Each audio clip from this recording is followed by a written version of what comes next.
Welcome back to Punch and Leech Games. I know it's been a bit, but man, I've been busy. And so today I'm going to show you some pickups as well as a few announcements. So let's get started. Now I will say one day I would love to go to Japan, but I didn't quite make it on this trip. I made it to Hawaii, which is about as close as I'm going to get to Japan right now, but there are still some games to be found, such as this Pokemon Channel bonus disc here.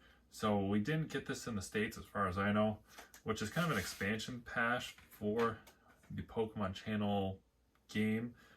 And the thing that really stuck out to me is the e-reader cards are still sealed here in this bundle, and so I was like, I think I gotta pick that up. I picked that up from Retro Max. So if you've ever been to Oahu, on that island, there is like a flea market basically surrounding the stadium there that goes on 3 days a week. And I stopped by, just happened to be a video game vendor there. I also picked up this really nice PSP, the 1000 series. It is so clean. I've honestly been thinking about going back to the PSP, and I know the 2000 and the 3000 theoretically have better RAM, screens, things like that. This one was in such good shape, I just couldn't pass it up. He gave me a deal on it. Also, Book Off is something you hear about in Japan quite a bit when it comes to buying games. And speaking of Japanese games, I'm going to be helping selling games with a vendor who primarily does Japanese imports. I'm going to be helping out a bizarre project at Midwest Gaming Classic in 2024. So if you are going to be there, go ahead and stop by the booth, say hi, check out some of the cool stuff. Derek and Meredith run a bizarre project, and they've got some amazing games that they're going to be selling there. Feel free to stop by and say hey. But until then, check out the other stuff I picked up. Now this is all English games that I got from Book Off, but Final Fantasy II, Final Fantasy Tactics, and Crisis Core for a whopping $6. These are all in fantastic shape. I asked them, I was like, why is this game so cheap? And they're like, honestly, we just have too much. We just have to mark it down until it goes. And if you think about it, there's not really a lot of book offs in the States. So when they get stuff like this in and it doesn't sell, it's not like they can just ship it off to the next state and sell it. You know, they're all the way out in Hawaii. And also, since I had limited space, I didn't bring back a ton of big stuff. I saw a lot of cool big things that I would have loved to bring back. And I could have spent all day in that store, but I only spent like an hour. Got myself a little Tanjiro, not really video game related, but for like $3, I was like, yeah, this will go somewhere on my desk. And everything else is cartridge-based games. So the first one here is a Japanese game for the Wonder Swan.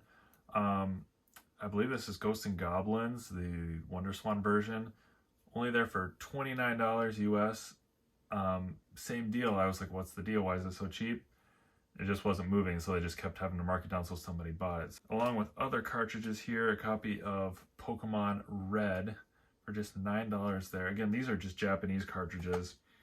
A Pokemon Silver here, again, $9, pretty cheap.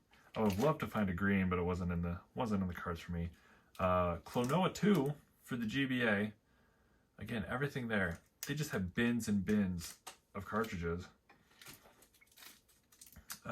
F-Zero, only $3, dirt cheap, $3 for an F-Zero game. And then we have, I honestly picked this one up kind of on a whim. It kind of looks like Akira's style. I believe this is like a Monster Hunter game, or some kind of, let me rephrase that, Dragon Quest Monsters, I think is what it is. And then last but certainly not least, if you know anything about Pokemon games when it comes to Japan, the Pokemon Crystal game is just gorgeous. The Japanese version is gorgeous. Let me tell you, you get this nice sparkling case, and then on the flip side, you get this great engraving in the back, which is kind of like Suicune's forehead diamond here. Looks way cooler than the American version. And again, super cheap at $19.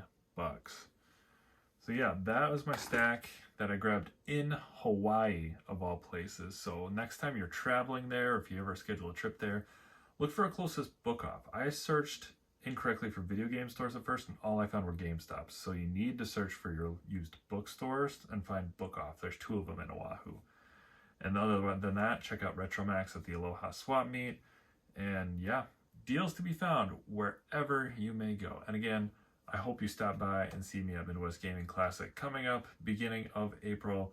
You can find me at the booth with a bizarre project. And until next time, see you later.